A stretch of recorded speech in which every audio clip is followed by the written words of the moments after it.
سورۃ کہف آیت نمبر 41.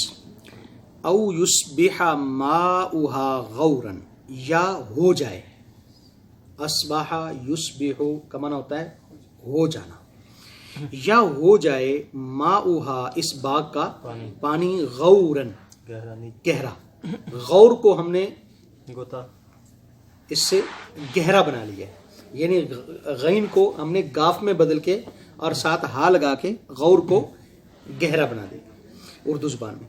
فلن تستطیع له طلبا، پھر تو ہرگز طاقت نہیں رکھے گا اسے حاصل کرنے کی. وَأُحِيطَ بِثَمَرِهِ، یہ تو اس نیک آدمی نے باتیں کی.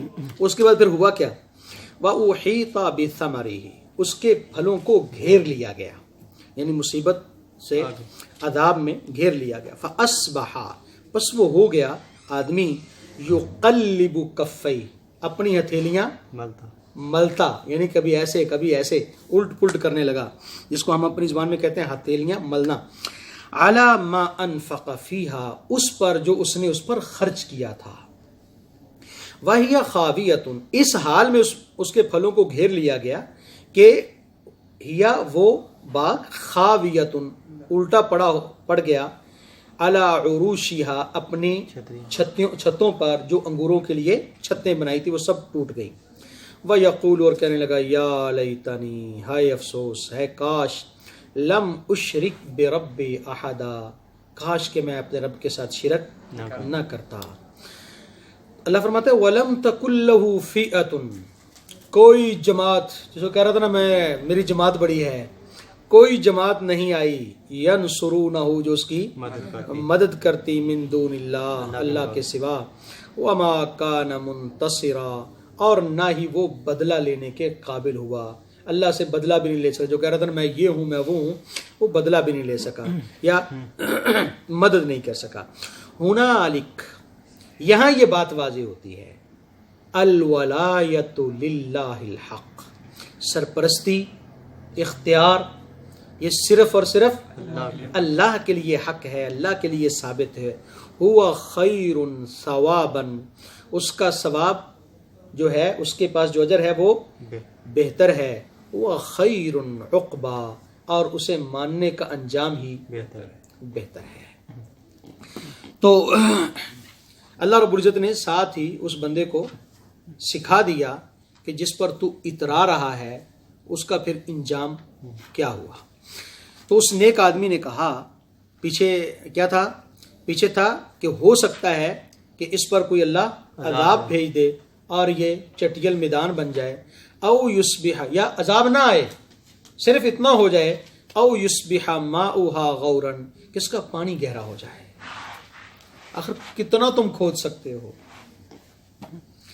اگر گہرا ہو جائے، فلن تستطیع له طلبا، تو اسے لینے کی، حاصل کرنے کی، نکالنے کی طاقت ہرگز نہیں رکھتے. وَأُحِيطَ بِثَمَرِهِ، اور اس کے پھلوں کو گھیر لیا گیا. فَأَصْبَحَ يُقَلِّبُ كَفَّيْهِ عَلَى مَا أَنفَقَ فِيهَا، تو اس نے اس پر جو خرچ کیا تھا اس پر وہ ہاتھ ملنے لگا. وَهِيَ خَاوِيَةٌ عَلَى عُرُوشِهَا، تو اس کی بنائی ہوئی وہ چھتیں ساری کی ساری الٹی ہو گئیں، گر گئیں. وَيَقُولُ، اور وہ کہنے لگا، یا لیتنی، کاش، لم اشرک بربی احدا، میں اپنے رب کے ساتھ شرک نہ کرتا. لیکن اب فائدہ کیا ہوا؟ جب اس کے سمجھانے کے بعد بھی وہ سمجھا، یہ ایسا نہیں ہوا کہ ادھر اس نے بات کی اور ادھر ایسا ہوگا، نہیں، یعنی اس نے اس کو سمجھایا، لیکن وہ اپنے انا میں، اپنے تکبر میں، اپنے گھمنڈ میں رہا، اس نے اس کی بات نہیں مانی. ایک فائدہ تو اس کو ہوا، ایک فائدہ تو اس کو ہوا کہ وہ اتنی گھمنڈ میں خود نہیں اس کے ساتھ باغ میں مر گیا. بالکل، کچھ بعد میں توبہ ہو، موقع اللہ نے دیا اس کو، لیکن وہ اللہ اکبر. تو اس کے بعد اللہ رب العزت فرماتے ہیں وَلَمْ تَكُنْ لَهُ فِئَةٌ يَنْصُرُونَهُ مِنْ دُونِ اللَّهِ. وہ حالت تو ہوئی نا اس کے مال کی، اس نے دو باتیں کی تھی نا کہ میں دو چیزوں میں تم سے بڑھ کر ہوں، مال میں اور افراد میں. تو فرمایا وہ جو افراد کہہ رہا تھا نا، ان میں سے کوئی نہیں آیا اس کی مدد کرنے کے لیے اللہ کے سوا. وَمَا كَانَ مُنْتَصِرًا، اور نہ ہی وہ بدلہ لینے کے خود قابل ہوا. یا ایسا دوبارہ بنانے کے قابل ہوا، یہ بھی نہیں ہو سکا، اللہ کا مقابلہ بھی نہیں کر سکا، تو پھر اتراتے کس بات پر ہو؟ ہنالک الولایۃ للہ الحق، اس سے یہ ثابت ہوتا ہے کہ اختیار صرف اللہ کے لیے ہے. ہوا خیر ثوابا، وہ اللہ ہی ہے بہترین بدلہ دینے والا، اور اسی کو ماننے سے ہی وہ خیر عقبا، بہترین انجام ہوتا ہے. اگر اس کا انکار کیا جائے تو انجام کچھ بھی ہو سکتا ہے. بس جی. اگر آپ کو ہماری یہ ویڈیو پسند آئی ہو تو چینل کو لازم سبسکرائب کریں اور نیکسٹ ویڈیو کے لیے بیل آئیکن کو کلک کریں. جزاکم اللہ خیر.